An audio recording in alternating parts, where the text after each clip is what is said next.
అందరికీ నమస్కారం. నేను డాక్టర్ శరణ్య గురు, కన్సల్టెంట్ గైనకాలజిస్ట్. ఈరోజు నేను మీకు యాంటీనేటల్ కేర్ అంటే ప్రెగ్నెన్సీలో తీసుకోబోయే జాగ్రత్తల గురించి చెప్పబోతున్నాను. So first thing, pregnancy positive రాగానే ఎర్లీ రిజిస్ట్రేషన్ అనేది చాలా ఇంపార్టెంట్ అండి. మీ దగ్గరలో ఉన్న గైనకాలజిస్ట్ని సంప్రదించి బుకింగ్ విజిట్ అంటారు దాన్ని, అది నమోదు చేసుకుంటే అన్ని పరీక్షలు, బుకింగ్ టెస్ట్లు ఉంటాయి. థైరాయిడ్, షుగర్స్ ఎలా ఉన్నాయి, బీపీ ఎట్లుంది, everything they will tell you. And folic acid supplementation చాలా ఇంపార్టెంట్. ఎంత తొందరగా మనం ఫోలిక్ యాసిడ్ ట్యాబ్లెట్స్ తీసుకుంటే వెన్నుపూస తర్వాత మెదడుకి సంబంధించిన డిఫెక్ట్స్ రాకుండా ఉంటుంది బేబీలో. So early registration is very important. Next, ఏం ఫుడ్ తీసుకోవాలి మేడం, నా పేషెంట్స్ చాలామంది అడుగుతూ ఉంటారు. So whenever you plan diet in the pregnancy, తక్కువ తీసుకోవాలి, ఎక్కువగా ఫ్రీక్వెంట్గా తింటూ ఉండాలి. ఒక్కసారి ఎక్కువ తినకుండా 2 అవర్స్కి ఒకసారి లైట్గా ఫుడ్ తీసుకోవాలి. ఎలాంటి ఫుడ్స్ తీసుకోవాలంటే ఫ్రూట్స్, వెజిటేబుల్స్, డ్రై ఫ్రూట్స్, ఇవి హెల్దీగా బేబీ గ్రో అవ్వాలి అంటే these are the foods which you have to prefer. And calcium ఎక్కువగా ఉన్న ఫుడ్ చాలా ఇంపార్టెంట్, బికాస్ బేబీ బోన్ గ్రోత్కి everything that is important. Like milk, egg and రాగి powder. And iron rich foods వచ్చేసరికి green leafy vegetables, dates. Protein rich food అంటే sprouts ఒకటి, గింజలు ఒకటి, chole, soya, all these things, these are the foods which you have to take. Next, చాలా మందికి acidity problem ఎక్కువ ఉంటుంది. అవి ఎందుకంటే బికాస్ ఆఫ్ ప్రెగ్నెన్సీ హార్మోన్ వల్ల, ప్రొజెస్ట్రాన్ హార్మోన్ వల్ల తిన్న ఫుడ్ డైజెస్ట్ అవ్వకపోవడం, అది వెనక్కి యాసిడ్ రిగర్జిటేషన్ రావడం, ఎసిడిటీ అనేది ఎక్కువగా ఉంటుంది. అందుకనే please avoid spicy food, oily food, fatty foods and బాగా పులుపు కూడా అవాయిడ్ చేయడం చాలా మంచిది ప్రెగ్నెన్సీలో. స్టీమ్ వెజిటేబుల్స్ తీసుకుంటే that is a very good and healthy way of taking the vegetables. Next, నిద్ర అనేది చాలా చాలా అవసరం ప్రెగ్నెంట్ విమెన్కి అండ్ లోపల గ్రో అయ్యే బేబీకి కూడా. Rest is very important. రెస్ట్లో ఉన్నప్పుడే మంచి బ్లడ్ సర్క్యులేషన్ అనేది అవుతుంది బేబీకి కూడా. So afternoon 2 hours, night minimum 8 hours sleep అనేది చాలా important. Next, personal care and personal hygiene which is very important.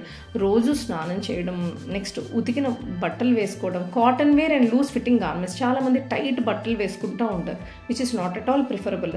ప్రెగ్నెన్సీలో ఫంగల్ ఇన్ఫెక్షన్స్ వచ్చేసే ఛాన్సెస్ ఎక్కువ ఉంటాయి, చెమట, స్వెట్టింగ్ అది పట్టడం వల్ల. అంతేకాకుండా చాలామంది వెజైనల్ ఇచ్చింగ్ కంప్లైంట్ చేస్తూ ఉంటారు, వైట్ డిశ్చార్జ్ కంప్లైంట్ చేస్తూ ఉంటారు. ఇవంతా కూడా ఫంగల్ ఇన్ఫెక్షన్ వల్ల. సో లోకల్ కేర్ అనేది very important. Just with a plain water you will clean your local area and try to have good aeration for that part. That is enough. Okay. Next, breast care అండి. Breast care is very very important. కొంతమందికి nipples ఫ్లాట్గా, ఇన్వర్టెడ్గా ఉంటాయి. ఇలాంటివి ఏమన్నా ఉంటే బేబీకి feeding టైంలో ఇబ్బంది వస్తుంది. సో ముందే ఇలాంటివి మీ కన్సల్టెంట్ గైనకాలజిస్ట్కి చెప్పాలి. సో దట్ ఒక ఎక్సర్సైజ్ ఉంటుంది, that they will tell you 9th month నుంచి ఎక్సర్సైజ్ అనేది స్టార్ట్ చేయడం వల్ల కొంచెం ఇవర్షన్ ఆఫ్ ద నిపుల్ జరిగి ఫీడింగ్ అనేది బాగుంటుంది బేబీకి. And breast care is very very important. Next వచ్చి డెంటల్ హైజీన్ ఎంత ఇంపార్టెంట్ అంటే పుచ్చిపళ్ళు ఉన్నా సరే, గమ్ బ్లీడింగ్ ఉన్నా సరే, అన్హెల్దీగా ఉన్నా సరే, సిస్టమిక్ ఇన్ఫెక్షన్ వచ్చి దానివల్ల ప్రెగ్నెన్సీలో తొందరగా లేబర్ పెయిన్స్ రావడం, 7th 8th monthలో డెలివరీ నొప్పులు వచ్చి డెలివరీ అవ్వడం, ఉమ్మనీరు పోవడం, ఇలాంటివి దీనికి దానికి కనెక్షన్ ఉంటుంది. So dental hygiene is very very important. Next, coming to the travelling. My patients will ask, madam నేను 2nd month 3rd month ఇక్కడికి వెళ్ళొచ్చా, అక్కడికి వెళ్ళొచ్చా, ఎలా వెళ్ళాలి అనేసి. ప్రిఫరబుల్గా లాంగ్ జర్నీస్ అవాయిడ్ చేయడం చాలా మంచిది. First 3 months and last 8th month and 9th monthలో long journeys it is not preferable. And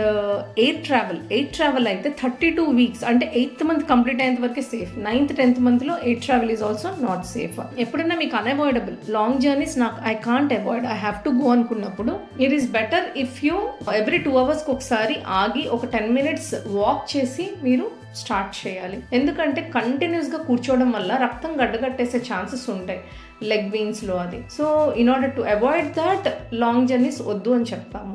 next, coming to the sexual activity. First 3 months 8th 9th month it is better to avoid intercourse.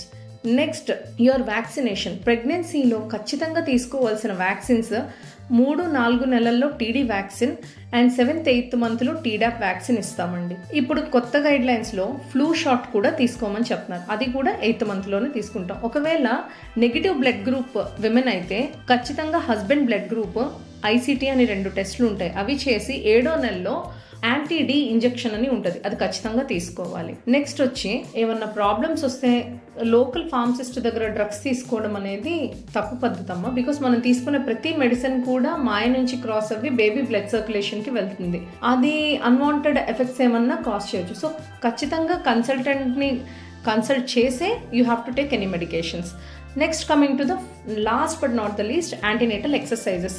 5th month నుంచి కొంచెం stretching exercises, butterfly exercises, breathing exercises చేయడం వల్ల మంచి circulation పెరిగి and muscles కూడా కొంచెం ల్యాక్స్ అవి normal delivery అయ్యే ఛాన్సెస్ కూడా ఉంటాయి. So I think the antenatal care video has helped you. ఇంకా మీకు ఏమైనా డౌట్స్ ఉంటే మాకు కమెంట్ చేయండి, మాకు కాంటాక్ట్ చేయండి. Thank you.